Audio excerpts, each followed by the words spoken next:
This is Fifth Avenue Goth, and this is my top dark fashion trends of 2018. This list has been inspired by people I've seen in real life and also on the internet, and also what the fashion brands are selling. So thanks for watching. The first trend on my list is maximalism. This is the nicer term for mall goth. Granted, most of the people I see today wearing this weren't around in the early 2000s, when hanging straps, belts, metal plates, D-rings, zippers, spikes, chains, and other hanging stuff was in style. It's not just the goth brands either. Brands from Gucci to H&M are over-embellishing their garments. I can't believe this is popular again, but I remember this hasn't been seen in about 20 years. I remember when I first saw this, when I was a teenager, I thought it was the coolest thing ever, so I imagine young people today are also pretty excited to see this kind of stuff.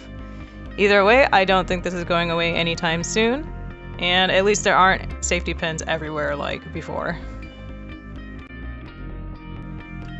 Next up, we have chains, another jangly embellishment from the early 2000s, but utilized in so many different ways I think it should be its own category. New Goth's minimalist style didn't use chains, so I was surprised to see Killstar, a brand made popular by New Goth trends, add a bunch of chains to a harness. Chains are being added to belts like the Zaina Bane corset belt above, and also to shoe-like torture devices by Demonia, to accessories and clothing by fast fashion retailers like H&M and Forever 21. I used to make my own necklaces like the one from Dallas Kill, from materials from the hardware store back in the day during my Rivethead days. I'm seeing this everywhere, including wallet chains.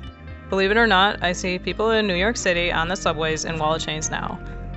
Boots, shoes, dresses, jewelry all have industrial-looking chains these days. Some garments in the early 2000s had chains as well, but those were a lot more delicate than the ones we see today. Everywhere you looked in 2018 had sheer or lace garments, panels, or details, no matter what the season. During the summer, everyone was wearing sheer socks with sandals, both people who wear dark fashion and people who wear mainstream fashion. I don't know why socks and sandals are so taboo. I thought it looked pretty awesome. Also, everyone was wearing fishnets. All of a sudden, they were out of style for the longest time, and then they came back this year. And people were also wearing it past the waistline of their pants or skirt. In 2018, people are still really into contouring, but I feel like they were focusing more on their highlighters. So I thought the trend was a lot of shine and shimmer and iridescence and sparkles.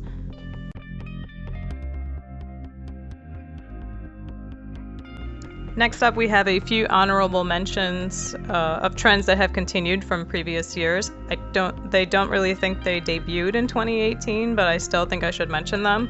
First is false hair. A lot of people are wearing false hair and wigs, and also moons and other celestial occult type of patterns and designs. I think I first saw them in 2014, and I'm kind of surprised that they're still going strong, but it's easy to see because they are like pretty cool. Next up is PVC. PVC, I think, is not a fabric that most people wear in their day-to-day life. I mostly see them in Instagram photos and other and clubbing outfits and that sort of thing. I think the fabric is too sweaty and noisy for most people to wear in their day-to-day life, but I've seen it in stores, and I see more of it, and I think it might be a trend for next year as well. Next up, we have drawing designs on your face with eyeliner. This has been pretty trendy to do online, especially on Instagram. I don't know if people walk around like this in real life, but I have seen it enough online to say it is a dark fashion trend. So those were my top trends of 2018. I hope you enjoyed watching, and let me know if I missed anything in the comments below. Thanks.